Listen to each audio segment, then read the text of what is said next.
Welcome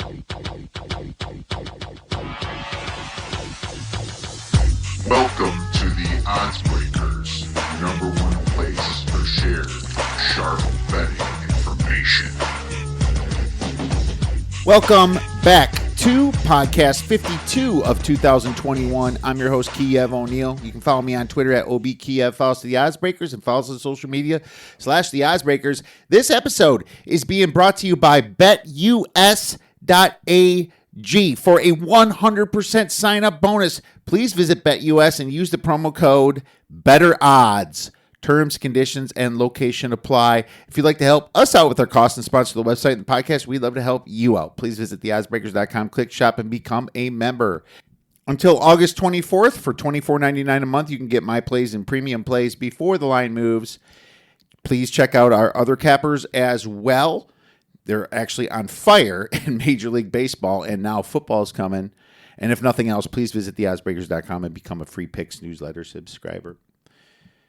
My friends, we have a great show for you today because one of the best handicappers in the NFL, college, all football last year is coming on from covers.com, Mr. Lee Sterling. So extremely happy that he's coming on to break down some college football for 2021. We're going to get his ideas on some of the main conferences, the big football conferences, and we're going to get a little information for preseason NFL as well. So very excited to hear from Lee.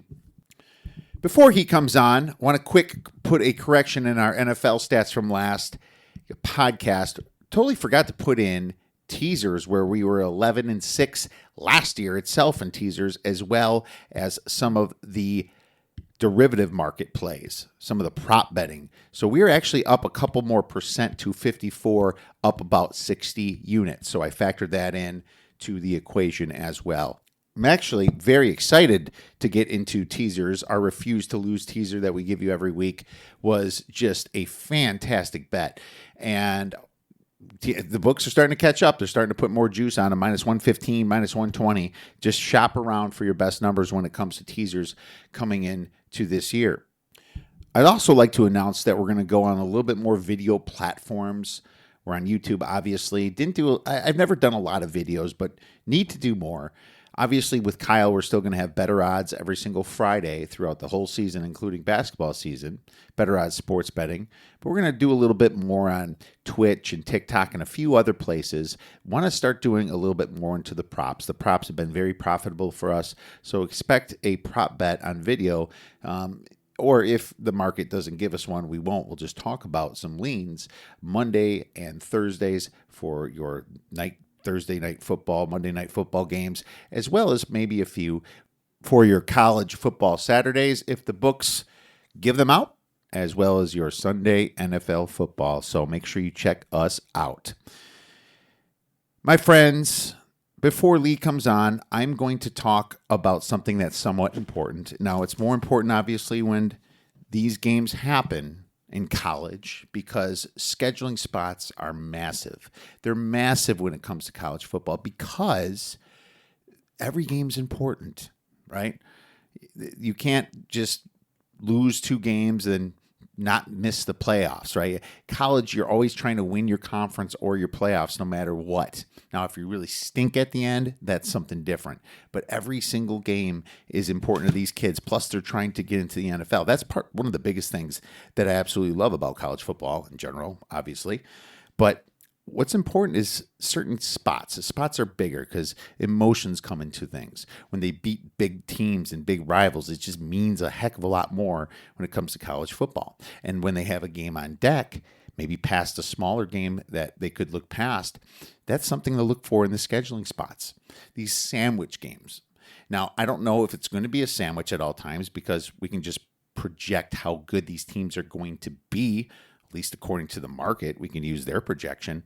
And then we can try to find some potential sandwich spots throughout the schedule. So maybe you want to get a pen and paper here because I'm going to kind of blow through this and just go through some potential sandwich spots for this college football season for some of the big games. So just the definition, the sandwich spot, you have a really tough team, and then you have an easy team, and then you have a really tough team. They could be your rival. They could be just games you've been wanting to win, games you're scared of a little bit. It's the psychiatric of the coaches and the college kids. That's what they are. And the smaller teams might have a little bit of advantage if you're not really prepping that hard for them.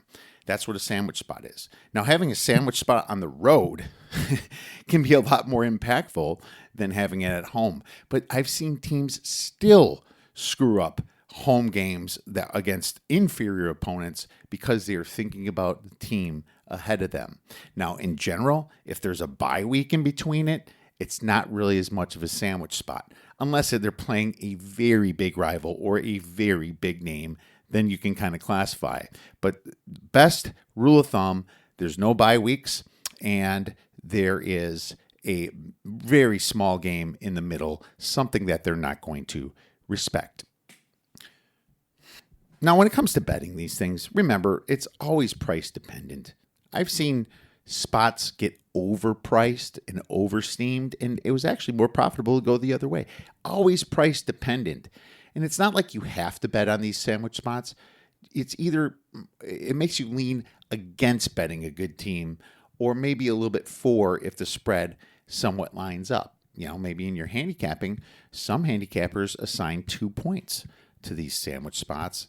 And if it's a real big one, maybe even a little bit more, especially if it's going through key numbers.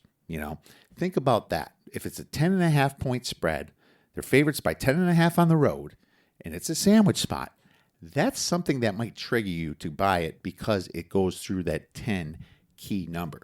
So keep that in mind. If you want to learn a little bit more about that, obviously feel free to listen to more podcasts because that's what we talk about. Some of our great guests, and feel free to tweet us at the Oddsbreakers. All right, to start us out, the American Athletic Conference. Unfortunately, not a ton of rivalries in here.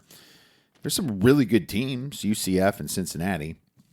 Not a lot of sandwich spots. There's only one with Cincinnati. After the Notre Dame game, they have to play Temple 6 days later, and they have UCF on deck.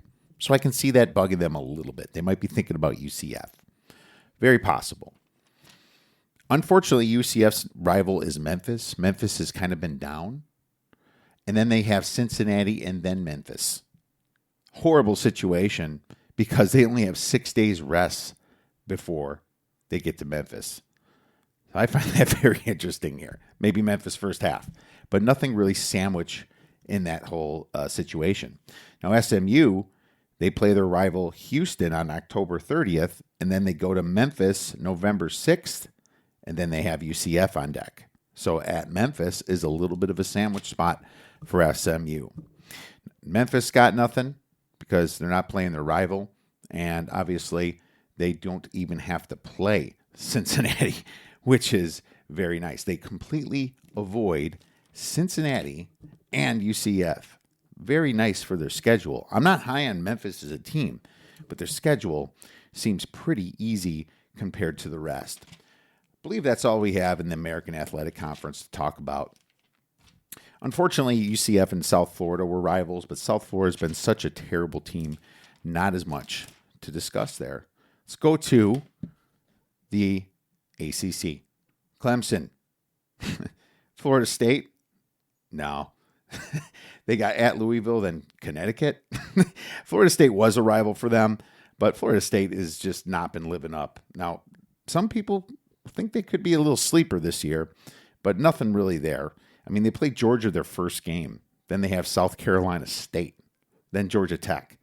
Nobody scares this team.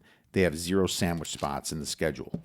North Carolina happens to have one right in the beginning because they play at Virginia Tech, already an ACC game to start. Then they have Georgia State on September 11th, right? That's the sandwich spot because they have Virginia on deck.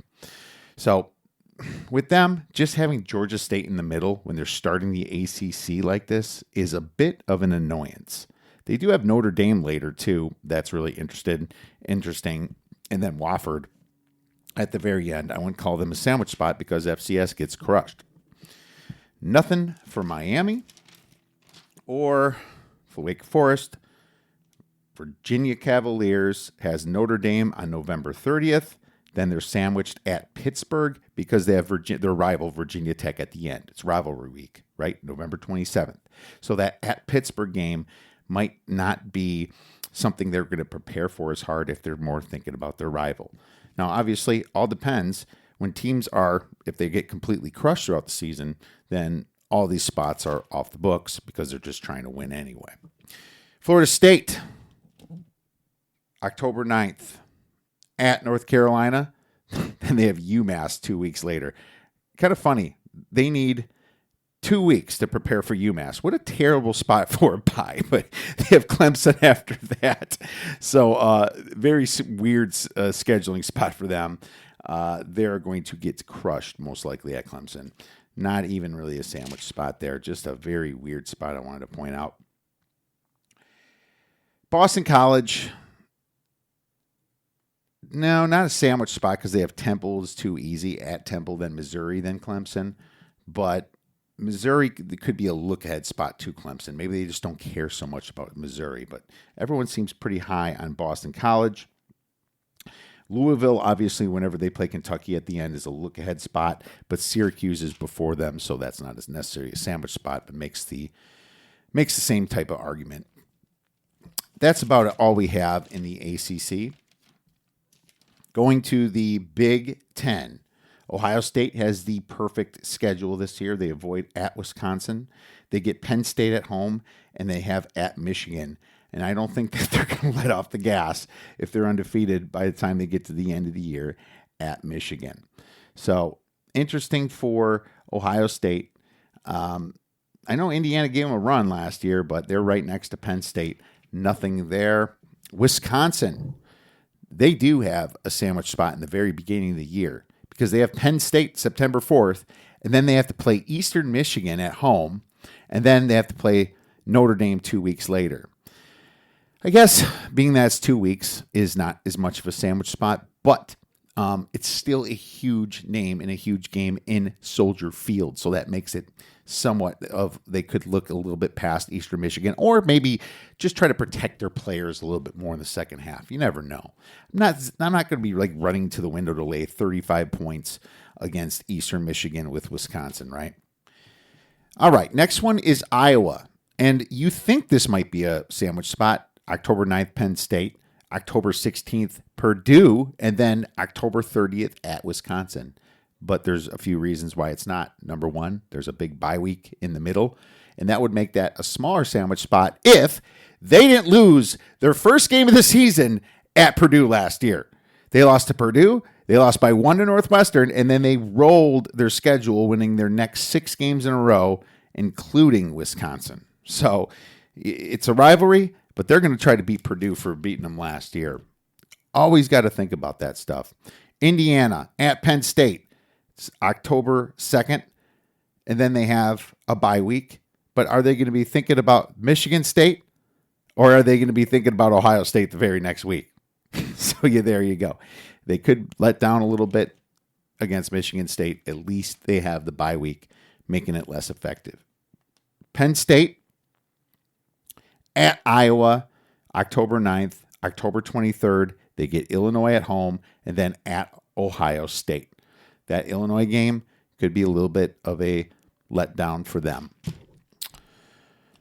Michigan. Now, this team has a very tough schedule. They got at Wisconsin. They got at Nebraska. They have at Penn State. And they have Ohio State on their schedule. I mean, that's brutal.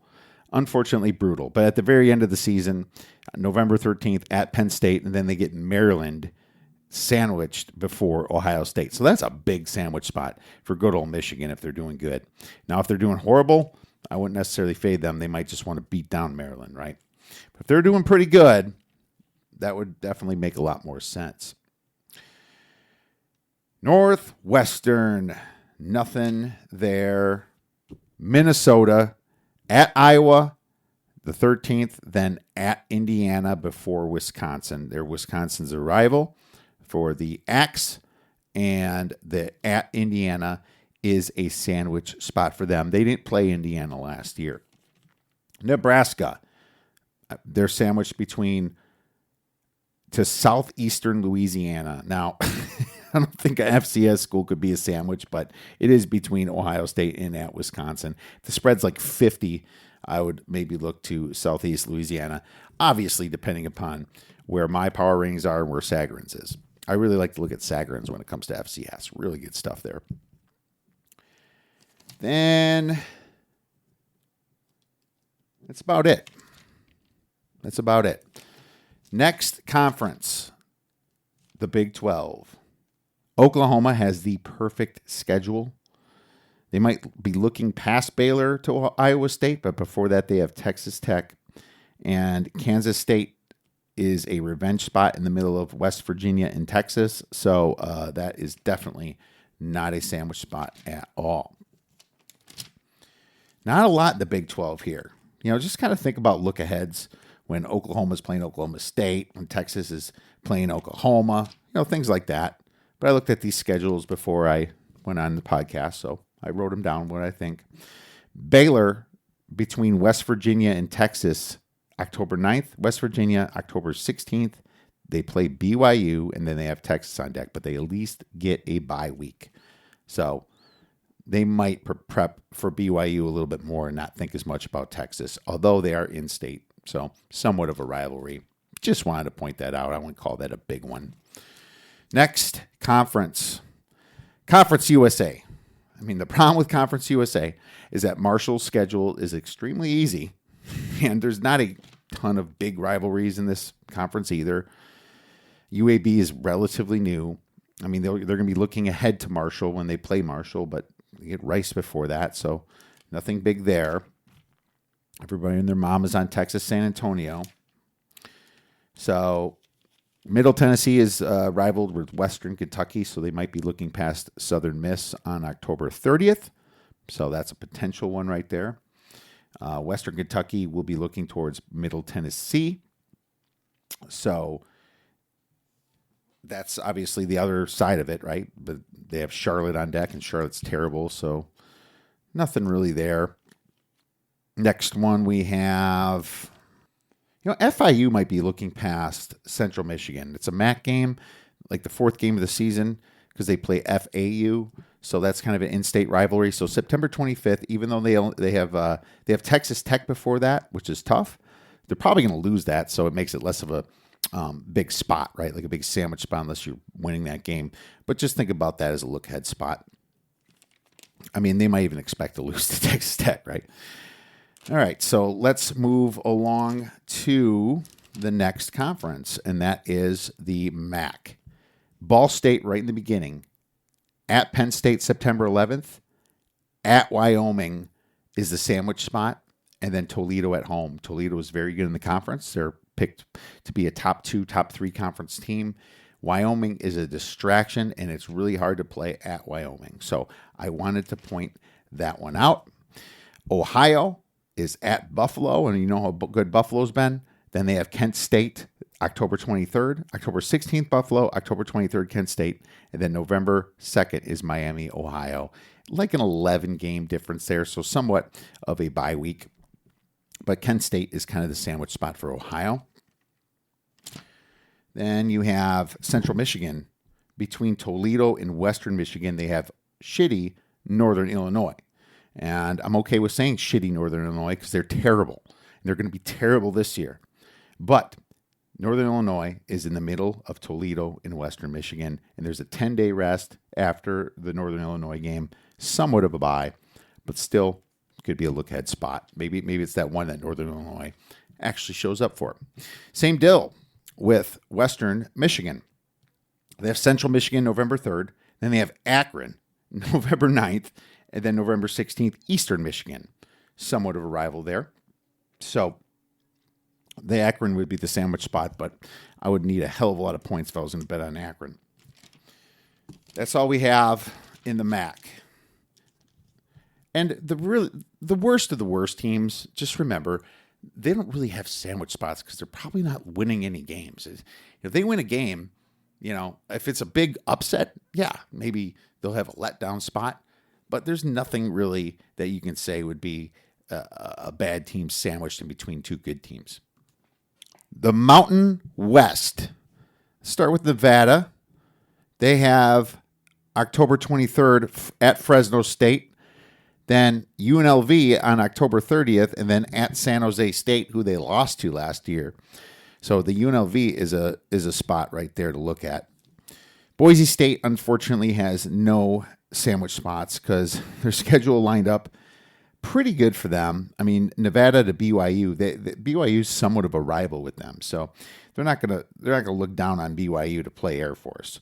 So in general, good news for them. They don't play San Jose State, and kind of the same thing goes for San Jose State. They don't have to play Boise State, so they don't really have anything tough. At Nevada has Utah State afterward, and then Fresno State. I suppose the Utah State game might be a little bit of a spot. Utah State's a terrible team, so keep that in mind at the very end of the year for San Jose State. Nothing in Fresno.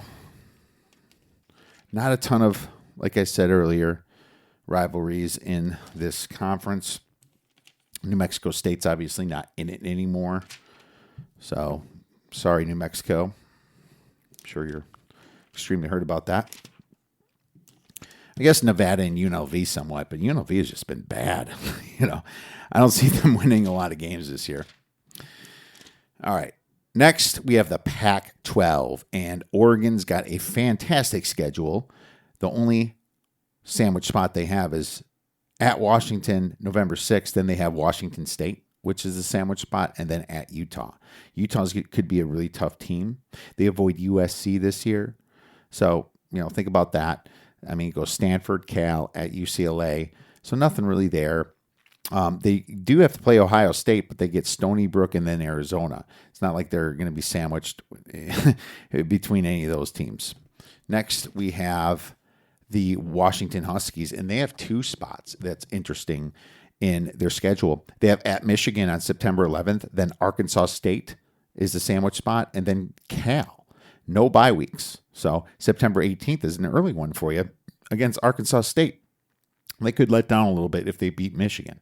If they lose to Michigan, obviously all bets are off. That early, especially.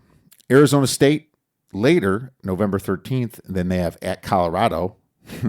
Should be a much easier team. And then Washington State. They're the Apple Cup, right? So the sandwich is at Colorado at the very end of that schedule. ASU is supposed to be a good team, and that's why I counted that one. ASU has at Utah, October 16th, and then they have a bye week into Washington State, and then they have a big game against USC. Everyone guns for USC, so I wanted to mention that. So against Washington State, especially if they beat Utah, is the spot you want to look at, but they would have to beat Utah for me to treat that game like that. USC has two of them at the end. Notre Dame on October 23rd, and then they have Arizona sandwiched in, and then they have at ASU. So you're going to see a lot of these Arizona sandwich because Arizona is just that bad of a team. So they might get the benefit if the other teams are being overbet. Now, the funny thing right after that is that after ASU, you have at Cal. Not sure what USC is going to treat Cal like, but then they have their big UCLA rivalry, the 20th. So November 13th at Cal is a bad spot to bet on the Trojans, possibly bet on Cal if the line tells you to. Utah, all the way to the end of schedule, you have November 5th at Stanford, and then you're at Arizona again on November 13th, and then you have Oregon. So between Stanford and Oregon, you have Arizona right there. Something to think about. Stanford has Utah on November 5th. November 13th, they're sandwiched with at Oregon State. That could be a little tricky. Oregon State's been better. And then they have Cal, their rival, Stanford against Cal, right there in the Bay area. And Notre Dame. Unreal. All right, UCLA. On October 30th, they're at Utah. Then they get a bye week, and then they have Colorado, and then at USC. I'm not going to count that. That's a nice bye week to get to Colorado. They're probably going to prep for Colorado. USC is their big rival. Not saying I want to bet on them, but not exactly jumping at that spot. Washington State is the last one. At Oregon, November 13th. Then Arizona, once again at home. And then at Washington for the Apple Cup right after that. Moving on to the SEC. And unfortunately, my friends, Alabama does not have any bad spots in their schedule because, seriously, do they ever? I mean, does Saban ever schedule sandwich spots? Not really. I mean, his sandwich spot are teams like Mercer, right?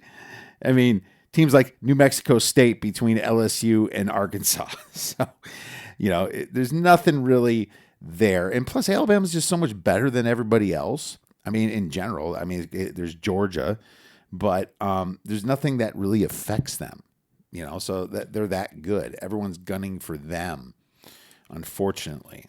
So Alabama's in good shape. Georgia is also in really good shape, except for one spot. They have October 9th at Auburn, and then they're at Kentucky, the second road game in a row, and they have Florida on deck. But at least it's a bye week, so it lessens the blow a little bit at Kentucky. But I wouldn't want to be betting Georgia here at Kentucky with Florida on deck after they take care of Auburn. They, like I said, do get to avoid the Alabama. And Texas A&M for that, right? How lucky. And if you look at Texas A&M's schedule, freaking perfect again.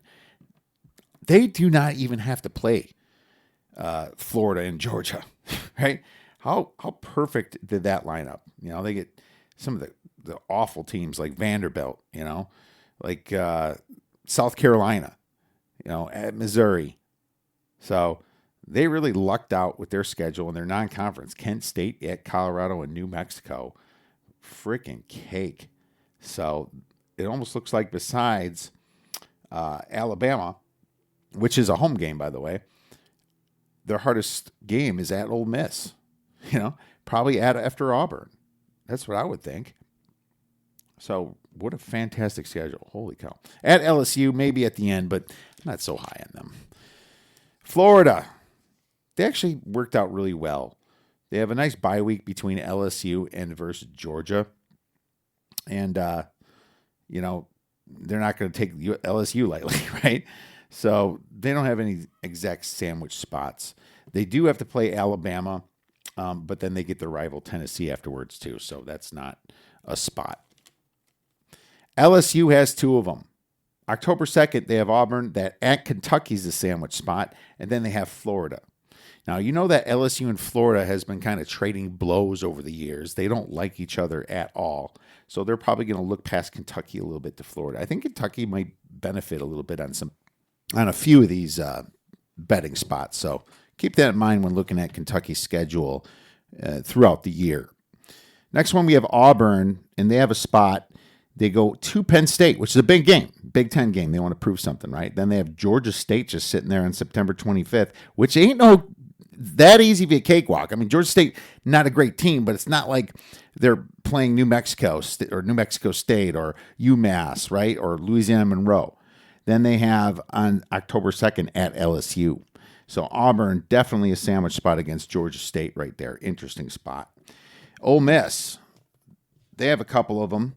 They have at Auburn on October 30th. Then November 6th, they have Liberty. And Liberty's a good team. Very good team, right? And then they have, didn't they beat Coastal last year? Yeah, I think they beat Coastal last year. But anyway, then they have Texas A&M. Liberty sandwiched, no buys in between Auburn and Texas A&M for Ole Miss. And then after that, you have Vanderbilt after Texas A&M, and then at Mississippi State, the Egg Bowl. Vandy, as bad as they are, if Vandy hasn't won a game, or even an SEC game by then, they might be live that game. Missouri, November 6th, they have at Georgia. They're going to lose that, but if somehow they play tight or something, they have South Carolina after that. That's the sandwich spot before Florida. And nothing with Mississippi State, really. Nothing with Kentucky or Tennessee, who is completely fucked this year. And I know I don't swear a lot, guys, but let me say the schedule to you. You might swear yourself. They have at Florida this year. They have at Alabama this year. They have at Kentucky. They have Georgia, Ole Miss. Holy cow, they got a really tough schedule. I mean, the only saving grace is they don't have A&M or Florida, but I think I'm pretty high on Ole Miss this year. So with Lane Kiffin there, so yeah, they're pretty much effed. South Carolina, terrible team. Vanderbilt's a terrible team, but what's kind of funny is that Vanderbilt is somewhat of a rival with Tennessee, and then they have Ole Miss in between there. If they happen to somehow beat Kentucky, that would be treated a little bit differently. Let's move on to the last one then, my friends. Sun Belt, Coastal Carolina, the Chanticleers. Remember how great they were last year? Well, they have at Appalachian State, October 20th. Then they have Troy just sitting there at home, and then they have at Georgia Southern. Georgia Southern's looked at as a better team than Troy and harder to plan for with the options. So that could be a flat spot, a little bit of a flat sandwich spot in their schedule. Louisiana, Raging Cajuns. And they have at Georgia Southern on September 25th. Then they have at South Alabama, who was bad, but now is good. And then they have Appalachian State. And Appalachian State was, before Coastal got big, it was always Louisiana and Appalachian State. Well, that South Alabama game at South Alabama is what I call a sandwich spot. And Appalachian State at the very end also has one. They have the one at Troy before Georgia Southern. It's more of a look-ahead spot, but if South Alabama ends up good because they have Jake Bentley at quarterback, then I would look at Troy as a sandwich spot at the very end on November 20th with App State. And Troy Trojans at Coastal Carolina, October 28th. Then they have South Alabama themselves, and then Louisiana, the projected number one team in the division. So South Alabama on November 6th. No buys in between Coastal and Louisiana.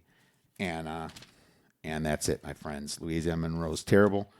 And that is your sandwich spots for your college football season. Sorry to bore you to death, but these are important.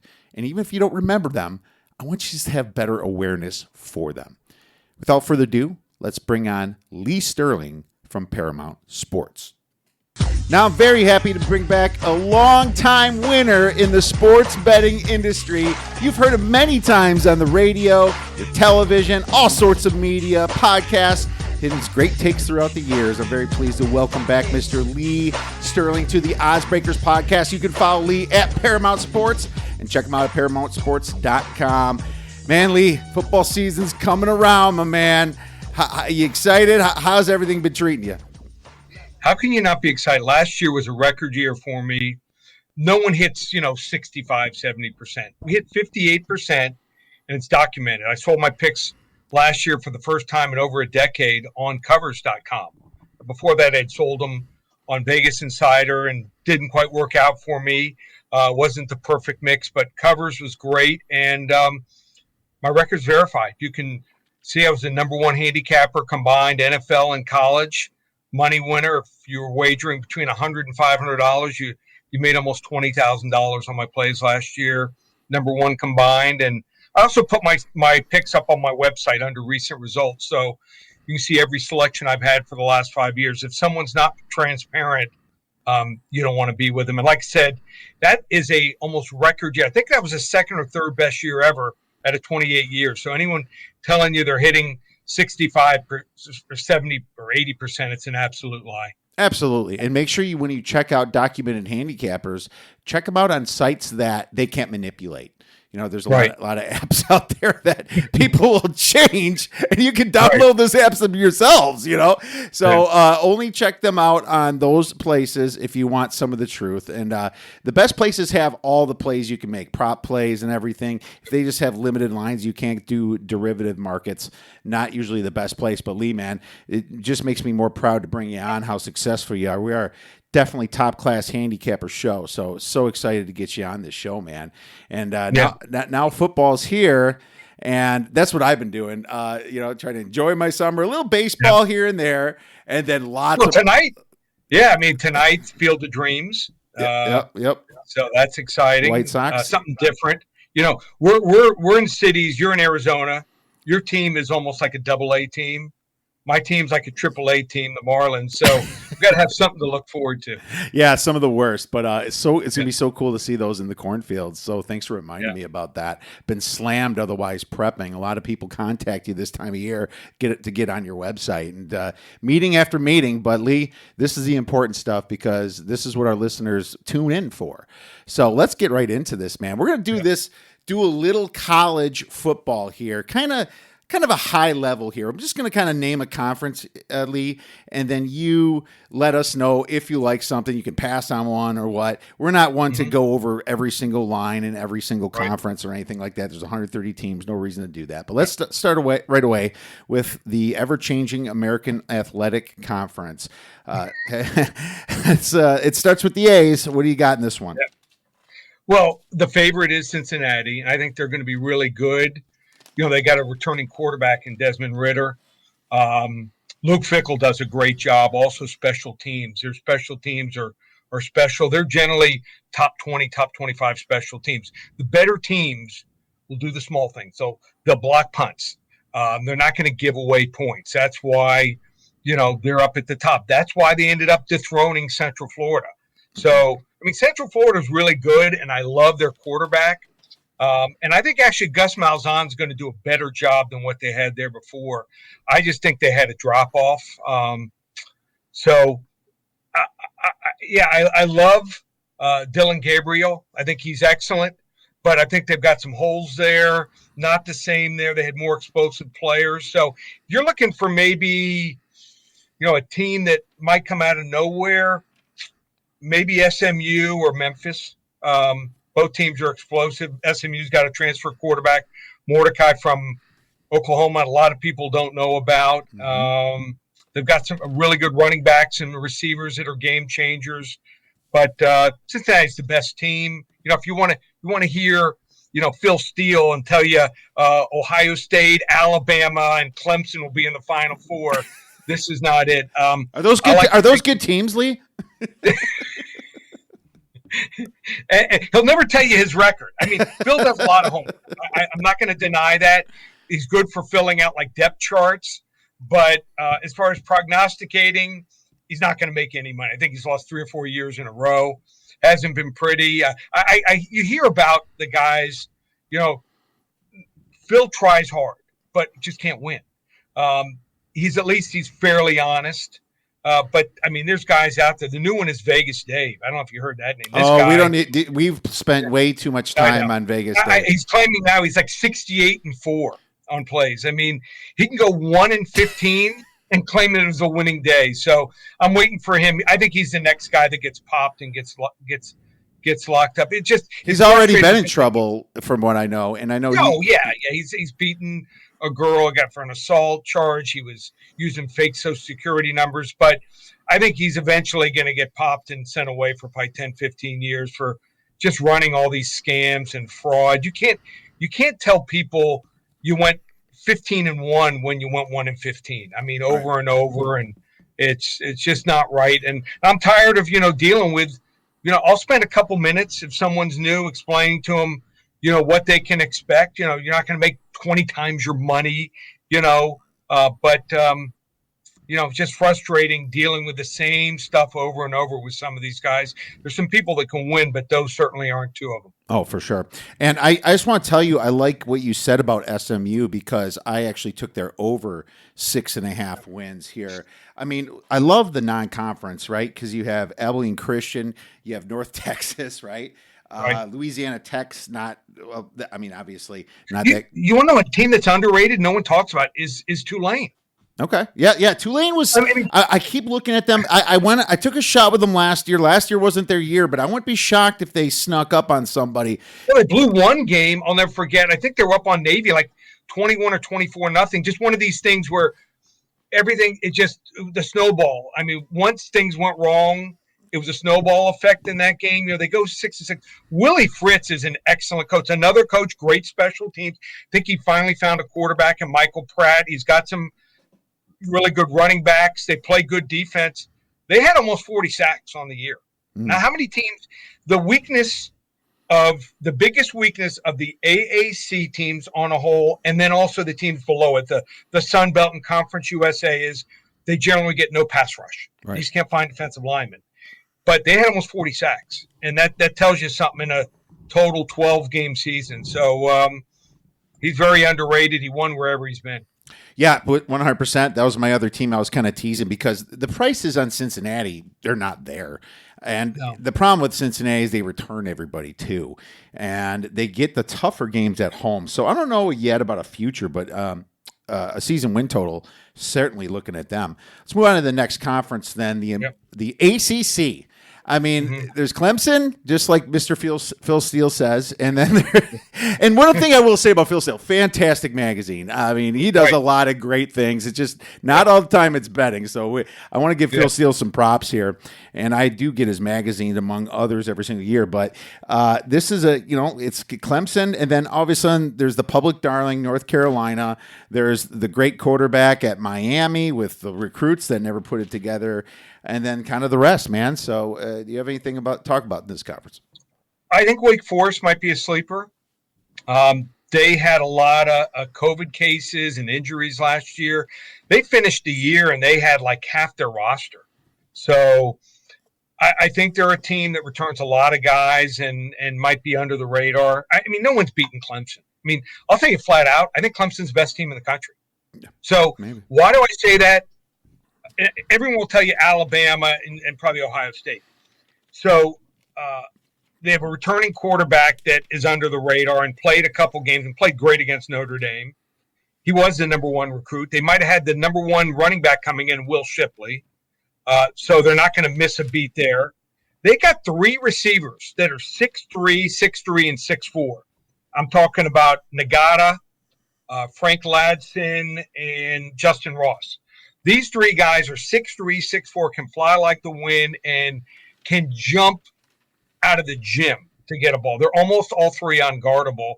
And they had some injuries last year on defense and return 9 guys. I mean, almost everyone, more than any other year, because players were granted another year of eligibility. You're going to see almost every team have 16 to 18 returning starters. But they had injuries on the offense. And guys coming in, I think they're going to fit in seamlessly. So Clemson's my pick to win it all. Well, certainly Clemson, and I mean, minus 600, that's something you don't want to mess with. That's a pretty big stance, and Clemson's schedule is, unfortunately, pretty easy again, man. Well, the first game is tough. They got to play Georgia, but Kirby Smart, I mean, and I don't think Dabo's great. I just think he knows how to manage his players. For instance, Kirby Smart in the game last year against Alabama, they had the better team.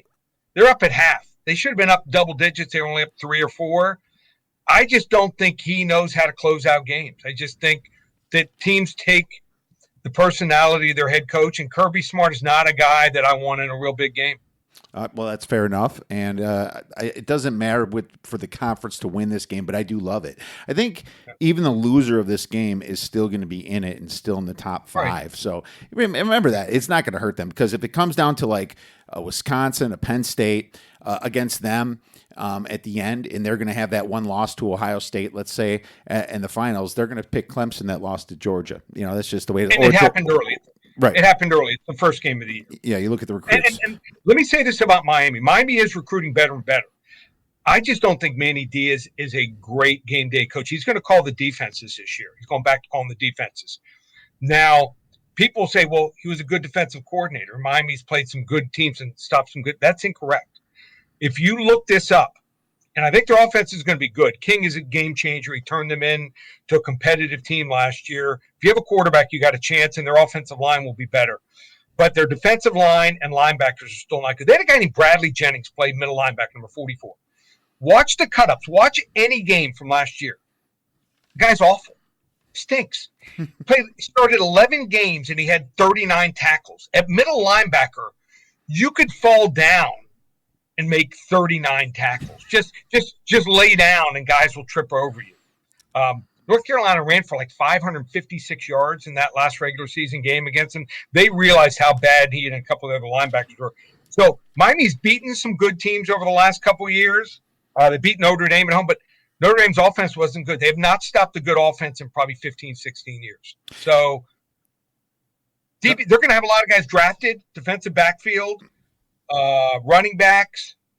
King's he's not an NFL quarterback, but Miami, the Miami game, and I want to throw this in there because it applies to Miami. They have a 1-game season.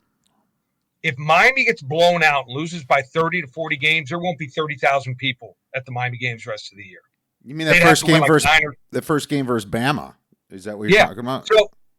So they're playing Alabama. And if you watch the Clemson game from last year, a lot of people, they just look at scores and they forget things. I watch 3 games from every team in the offseason. I'll watch their best conference game, their worst conference game, and a game that came down to the wire, probably a 3 or 7 point game where it was decided in the last couple minutes because I want to see the key play calls by the offensive and defensive coordinators and how key players play. And against Clemson, I thought that they would have been competitive. The play calling was great. It was 0-0. Clemson was driving down the field on a 4th and 4. Miami jumps off sides. Would have stopped them. And would have had the ball, and then Miami did it. Clemson ends up scoring. Miami does a double pass. The guy's wide open. He throws it short. Only goes for a 35-yard gain instead of a touchdown. They don't get any points out of it. It started pouring, and they had to change their game plan.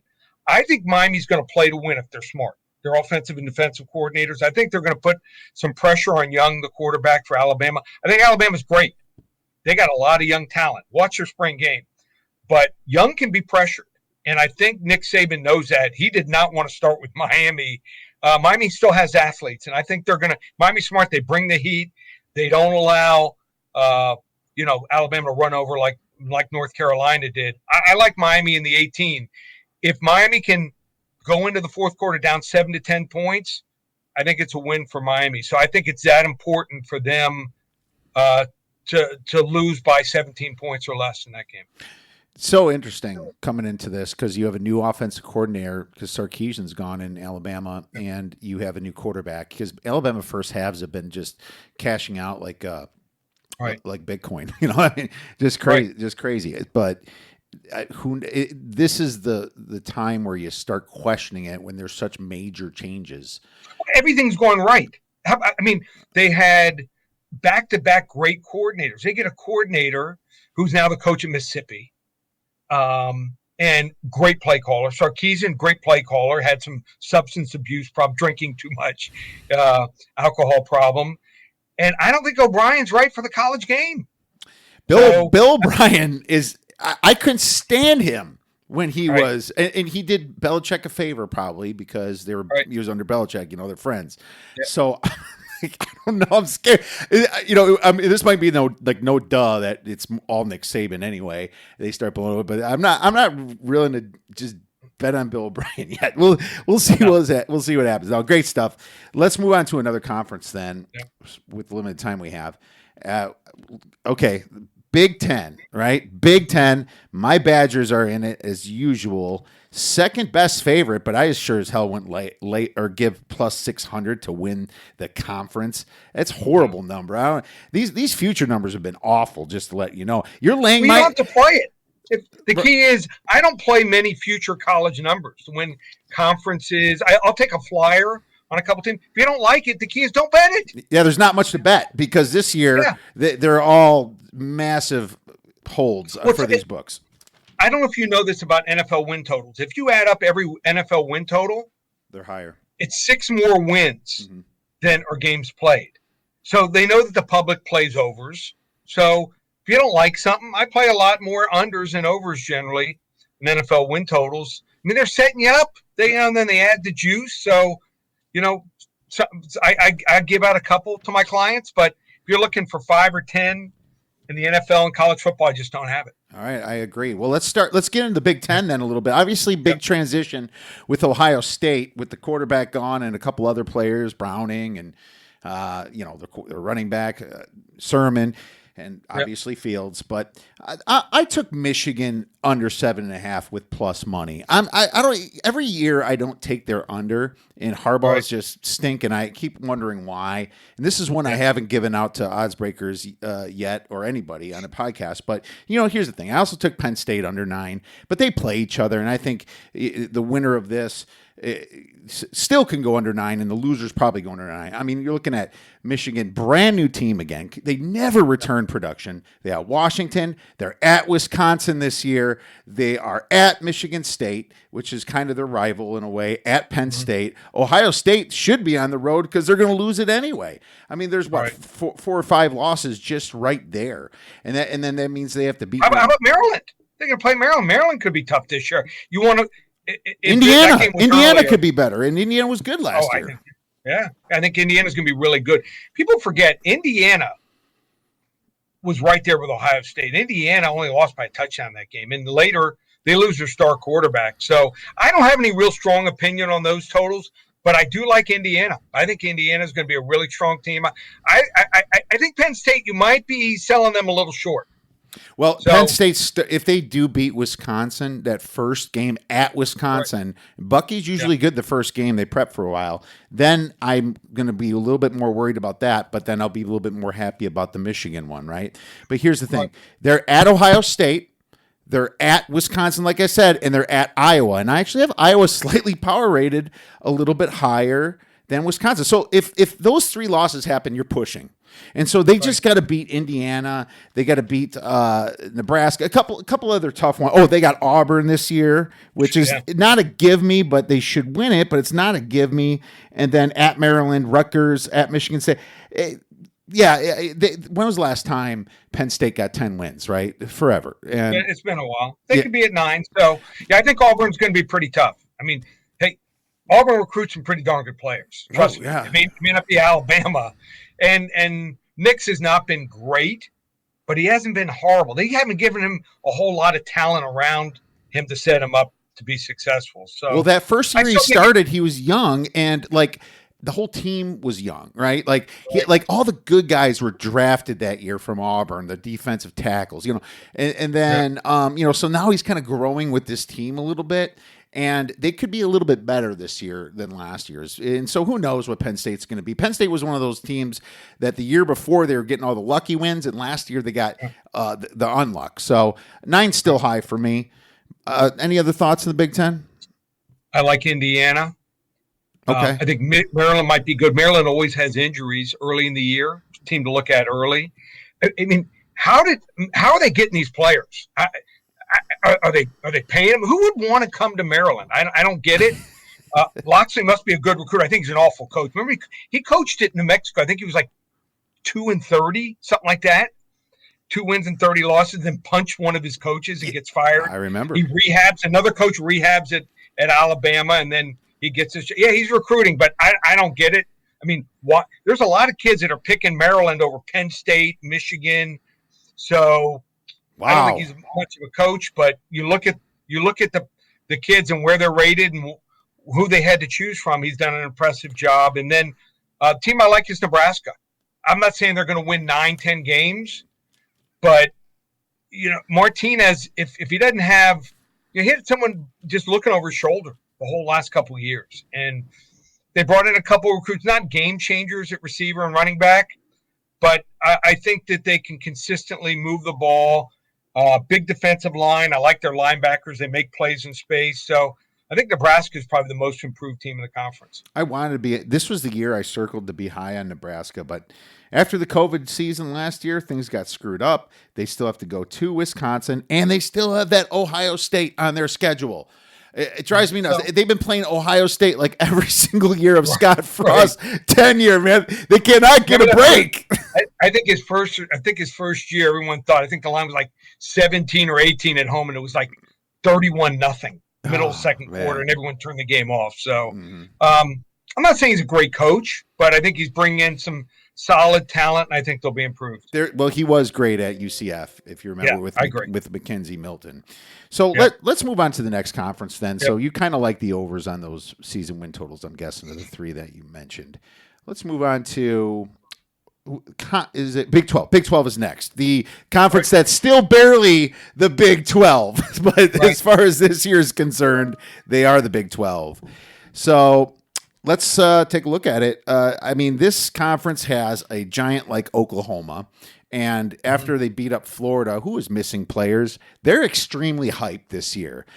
Right. Are they a little overhyped? I don't know. But then obviously the public darling is Iowa State, who I was on last year, and I hedged out of that game. Thank God, I made money on since I was able to get like plus like 12-1 on Iowa State. We hedged the other side, and that was fun. But I'm not sure if I'm doing it this year because you're not getting any value. What are your thoughts on the Big 12? So if Matt Campbell's smart, he gets out after this year. I think he has a chance to win 10, 11 games. He's got some.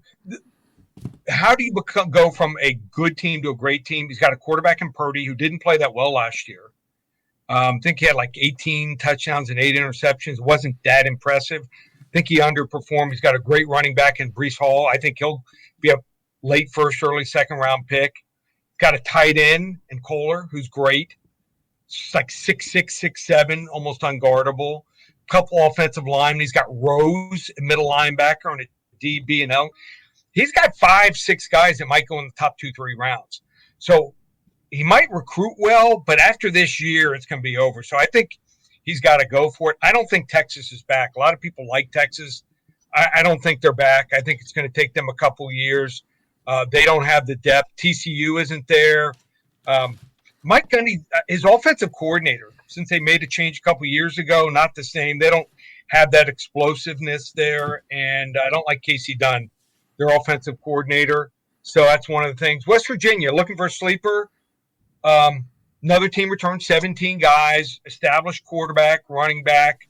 Got a couple guys on the offensive and defensive line who young, I think, that are improving. I watched 88 so far spring games, and their spring game impressed me. I think, they get into big games, and a lot of times they just don't have the talent to play with in Oklahoma.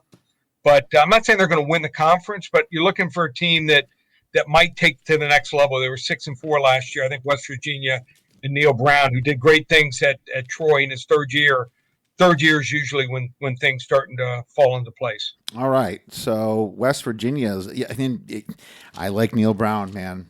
I like Neil Brown. It's just that their schedule didn't look too easy. We're not playing them. We're not playing them to win the conference. We're playing them.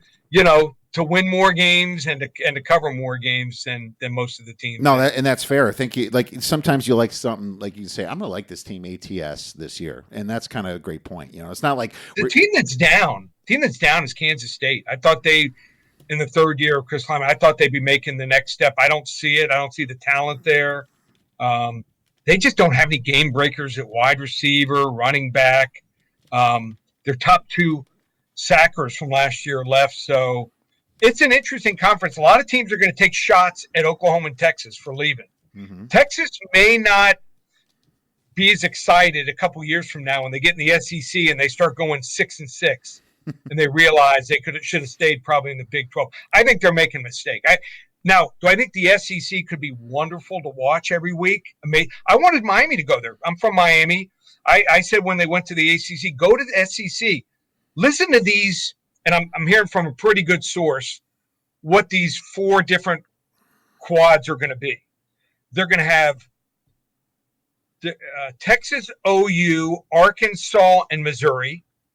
They're going to have Texas A&M, LSU, and the 2 Mississippi schools. Got all these conferences got 2 really good football schools, a pretty good school, and then maybe an also-ran, but a lot of great rivalries. Then you've got Alabama, Auburn, Tennessee, and Vanderbilt. Got to like that. And then the final one is Florida, Georgia, South Carolina. Who am I leaving out? Tennessee. Always that big rivalry, Florida and Tennessee. So each team I'm hearing will play.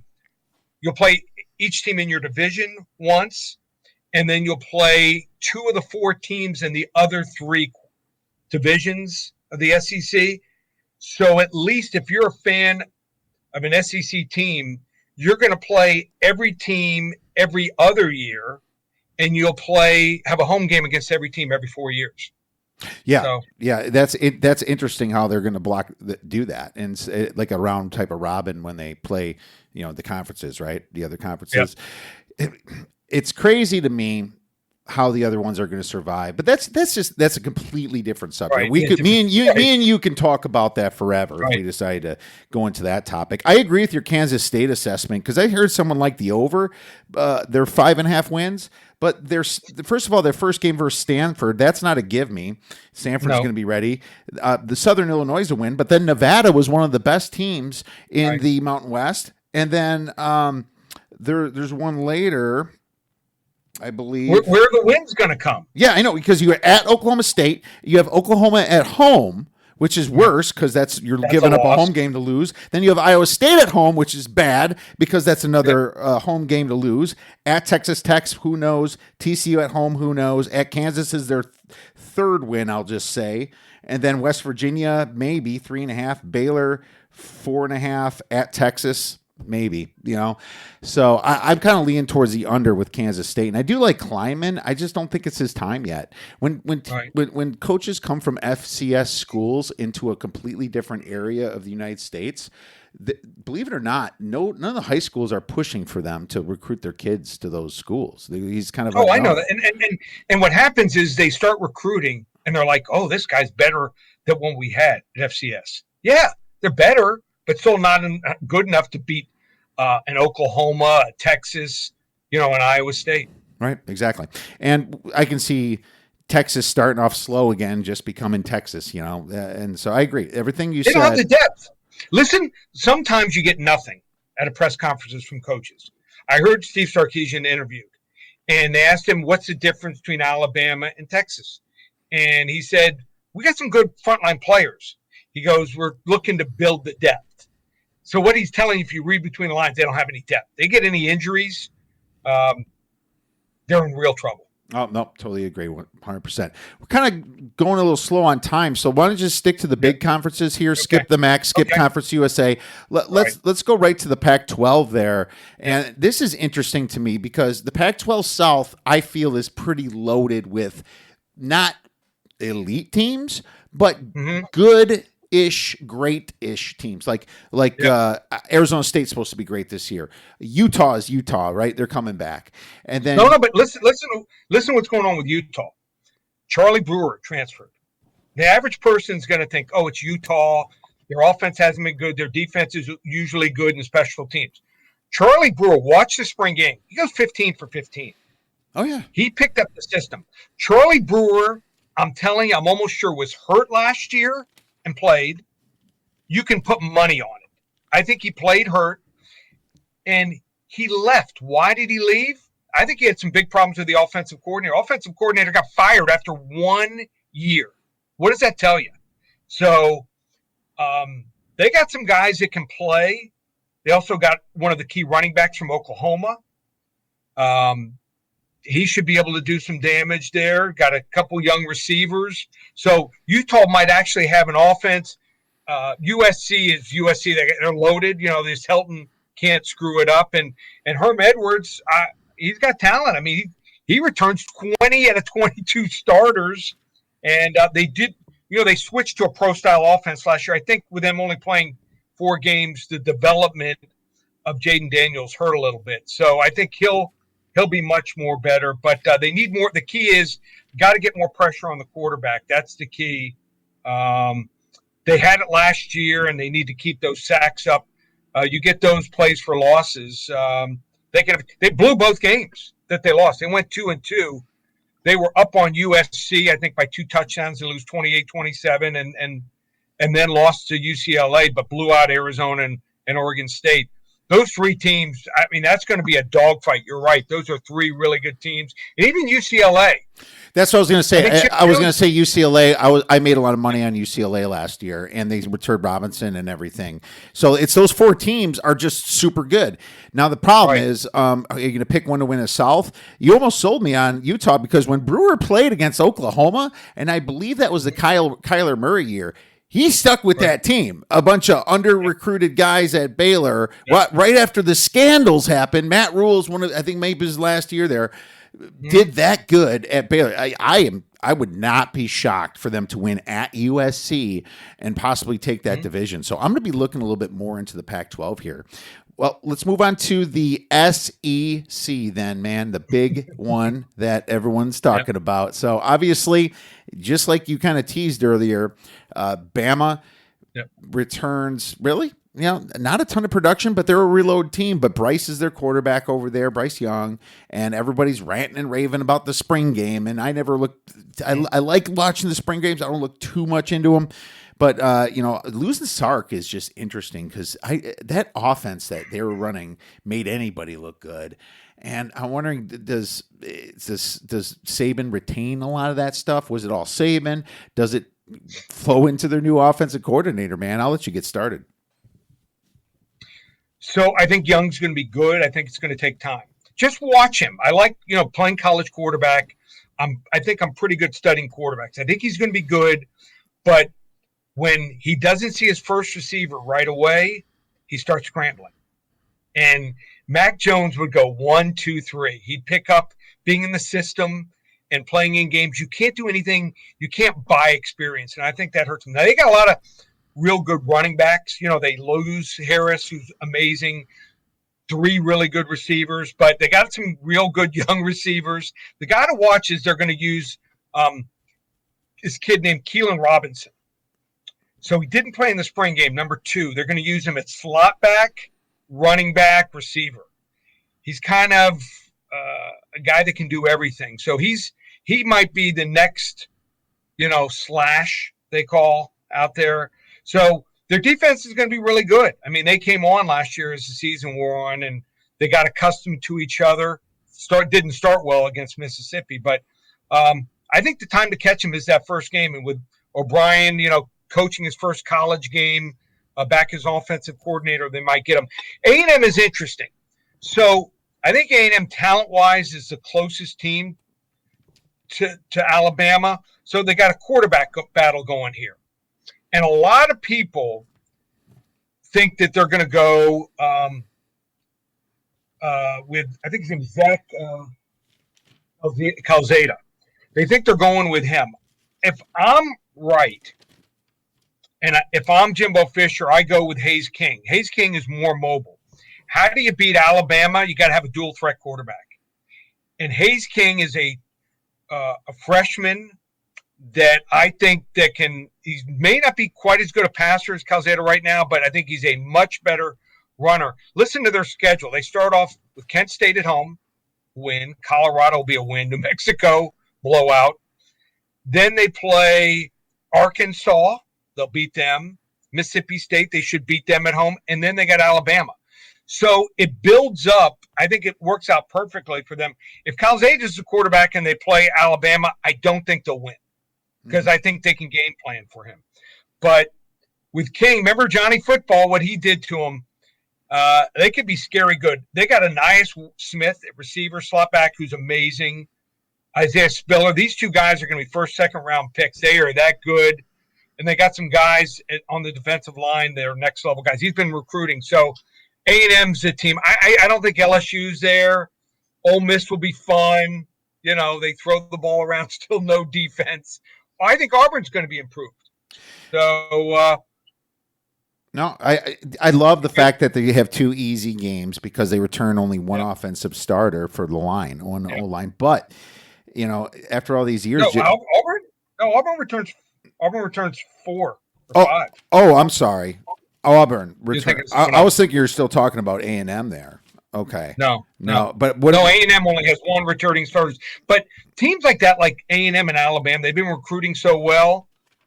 The schedule sets up perfectly for them to get experience. Well, what I like about the Aggies is that they avoid Georgia and Florida from the other side, right? I think that's huge because this team was playing Clemson, for their non-conference the last couple of years, and they'd always get stuck with the Georgia and Florida, right? Well, now this year, it's Kent State at Colorado and New Mexico, man.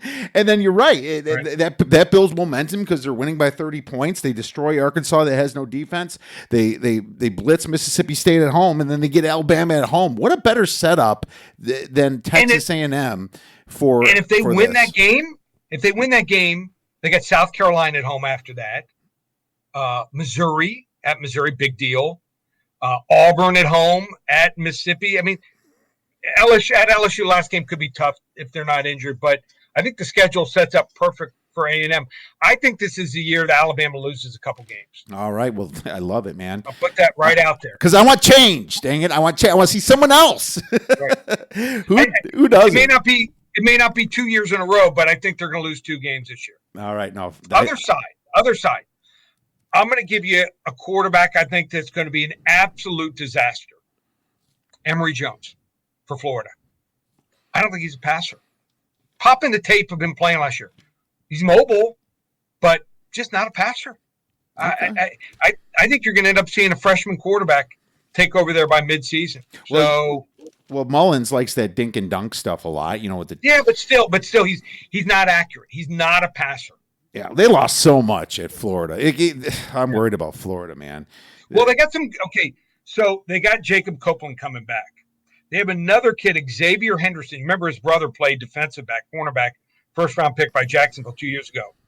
I saw the kid. I go to some of these high school games. I finish my shows at 7:30 on a Friday. Let me tell you about this kid, Xavier Henderson. In the state title game that they won, come from behind, caught like 9 balls for almost 200 yards. As a ninth grader, he ran with his brother and 2 other high-level guys, went Division I. Oh, he went Josh Jobe for Alabama, the cornerback, and someone else who went, I think, another Division I school. He was the anchor on the 4x100-meter relay team that set a state record. Wow. 6'4", he is an absolute stud. He's like those kids at Clemson. So you're looking for a guy that comes out of nowhere. It'll be Xavier Henderson. Problem is, I just don't think that Emory Jones is the guy. So I don't think you can get him the ball enough. Henderson plays wide out, right? Maybe they'll throw him in the slot a little bit. Well, I mean, that's some good positive news. But Emory Jones might switch out a lot of stuff, a lot of positions for Florida here. Oh, they're going to run the ball a lot more. They're going to run the ball, but losing Pitts and Tony, losing stars like Pitts and Tony in the first round. Oh, those guys were phenomenal. Those 2 guys were unguardable. Yeah. Unguardable. Right. And Kyle Trask had a great, camaraderie with all those guys. So 100%. And I agree with you on LSU. I like Ed Orgeron as a head coach, but I only like him when he's got elite coordinators, right? And he lost his guy, he lost Joe Brady, and Joe Brady was the guy that brought all the RPOs to Joe Burrow there, right? So much that team was amazing. You or I could have coached that team.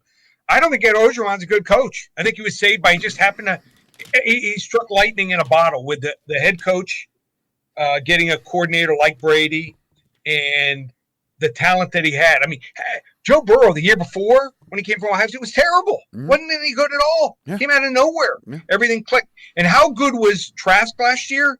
He threw 43 touchdowns, just 8 interceptions. Mm-hmm.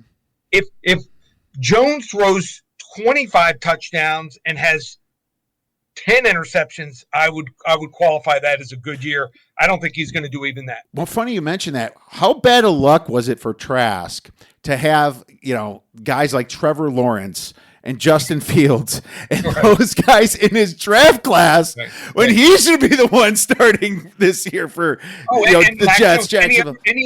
Any other year, he probably goes 15-20 in the draft. Yeah, top 15 easy. Yeah, for sure. Yeah. Maybe even better. But that was bad luck for him.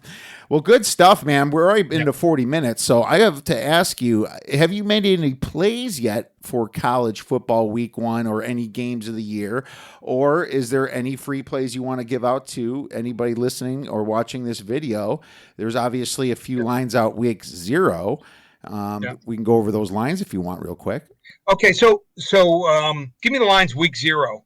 There's like 3 games. All right, let me pull them up real quick. Week 0, and I already looked at these, of course, and I got something brewing. Yeah. It's just not there yet. It's derivative, wink, wink. Maybe if you guys tune in for the next couple pods in the derivative markets out, you'll get something from me. But right now you got Nebraska laying road chalk to Illinois at -7 with a total of 54.5. UConn that didn't even play last year's road dogs to Fresno State, 27.5 points, total of 62.5. And UTEP is at New Mexico State. UTEP's laying 9.5 road chalk. Total is 56.5. So I like Nebraska. I think Illinois is going to be awful early. They had a couple key guys like receiver and tight end transfer out, and takes a new coaching staff. Just getting on the sidelines and calling plays. That's why the NFL last year was important. Some of these young quarterbacks struggled because they didn't have preseason. Quarterback like Tua, he would have really benefited last year by preseason having a normal camp. But I think that Nebraska takes it to them there. I like UTEP a lot there. I think Mexico State is awful. They're an independent now. They're not in a conference. They're my worst power rated team.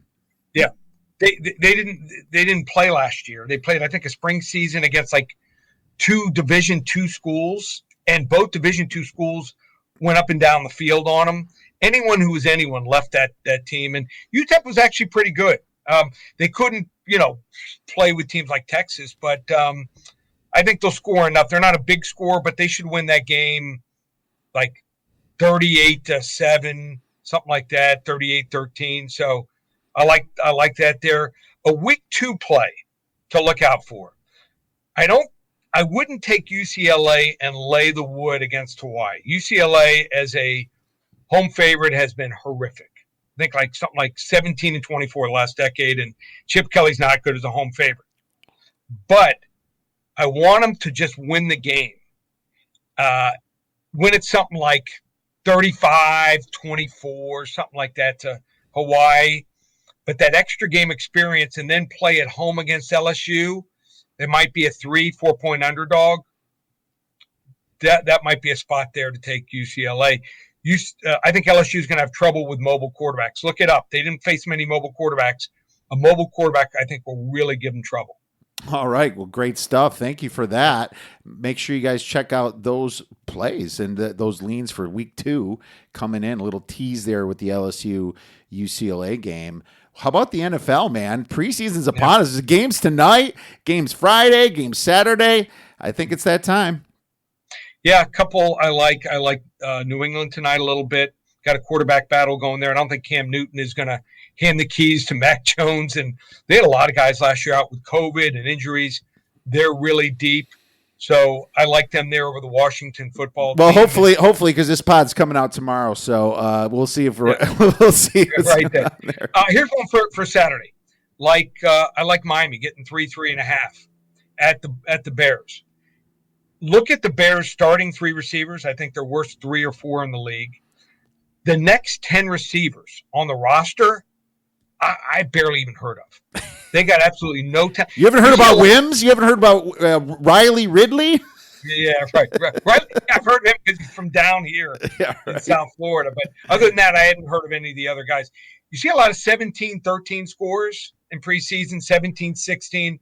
You don't see a whole lot of long drives. So it's usually a defensive back making a mistake, falling down, going up, trying to go for an interception. And Miami's really deep, almost every position now. Built some real good depth. And Fitzmagic,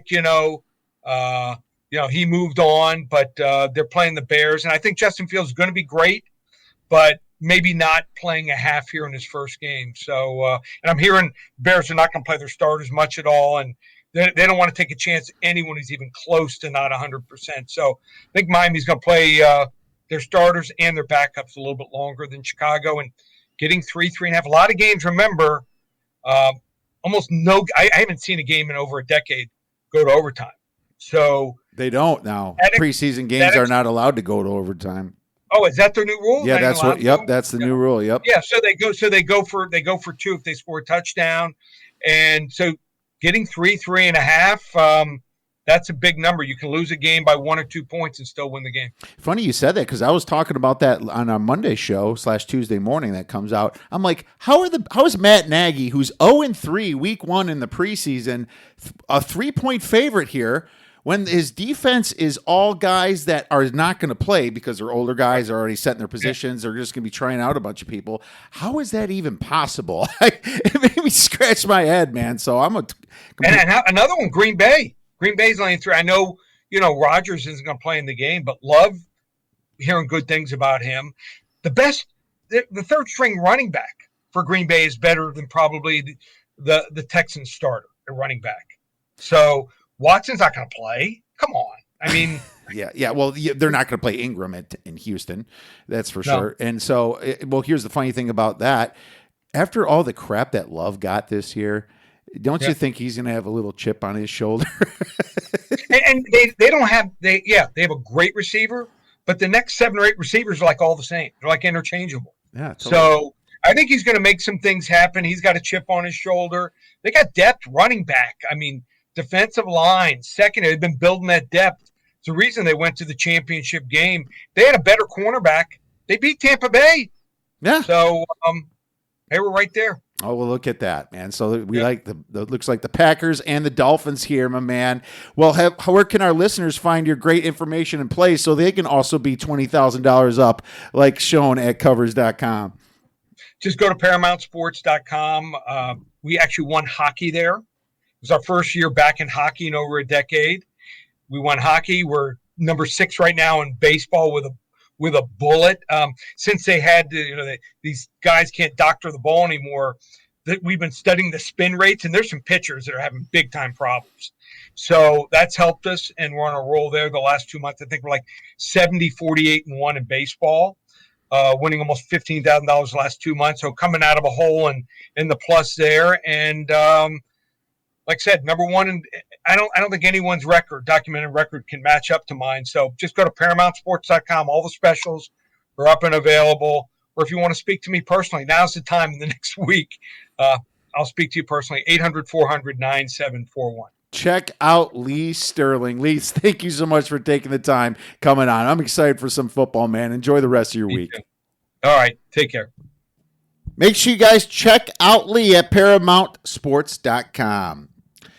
Now it's time to give you a free college football play for Week 1B. A lot of people say that's Week 1 and the other week is Week 0, but that makes absolutely no sense to me because how can you have a week that doesn't exist?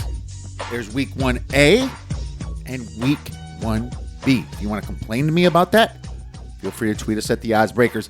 Here we go. We're going to Texas, my friends, where Texas is a 9.5-point home favorite versus Louisiana Lafayette. They don't even like to be called Lafayette anymore. They like to be called Louisiana, but everyone still calls them Lafayette for some reason. Anyways, this is a pretty large spread for a new Texas team with a brand new coach in Steve Sarkisian and a brand new quarterback because, as we all know, Sam Ehlinger has left the building. Texas Longhorns, last year, not that great. Lost to TCU. They at least went to Oklahoma with 4 overtimes. Lost to Iowa State.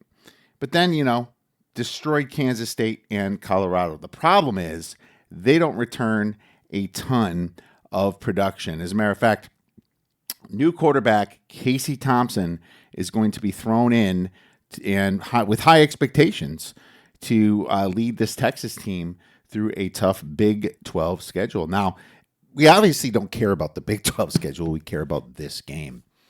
But we also care about what they lost and what they have to replace. Their best offensive lineman was drafted in Samuel Cosme in the 2nd round. Linebacker Joseph Osai in the 3rd round. Taquan Graham, a defensive tackle in the 5th round. Caden Stearns, a defensive back, and obviously their leader, who feels like he must be like 24 years old or something. He's been there forever. Sam Ehlinger, drafted by Indianapolis. So a lot of changes for Texas. A couple new receivers will be coming in the fold as well. The good news is they do retain their top receiver in Joshua Moore and their best running back, who was a freshman in Bijan Robinson. But still, they have to learn a completely new scheme with Sarkisian, and there's going to be some headaches with that. So looking at Louisiana, this is the top team in returning production. They return everybody, right? Everybody. Louisiana's poised to take the Sun Belt. As a matter of fact, in most sports books, they are favored to win the Sun Belt. Levi Lewis is back at quarterback. Errol Rogers Jr. back at wide receiver. Jalen Williams back at receiver. Peter LeBlanc back at receiver. They return their full offensive line. Their running back, Chris Smith, rushed for 684 yards last year. Okay? That's the really only guy they lost was Elijah Mitchell and Trey Regis. And, man, it's just stacked. Look at their defense here. They only lost one starting linebacker and a safety. They return everybody. If you remember, their first game last year was against a tougher team and at Iowa State. They won that game 31-14. Now, was the score a little misleading? Yes.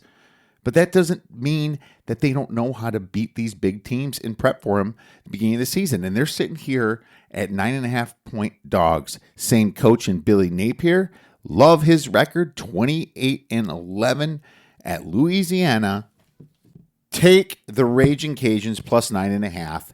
They had 10 wins last year and played a full schedule. My friends, if you have any questions about the Odds Breakers or you'd like to contribute, please tweet us at the Odds Breakers or visit us at theoddsbreakers.com. If you'd like us to break down a game for you, I'm more than happy to do that on the next podcast. Have a great rest of your week. Enjoy all the NFL preseason games and go get some winners.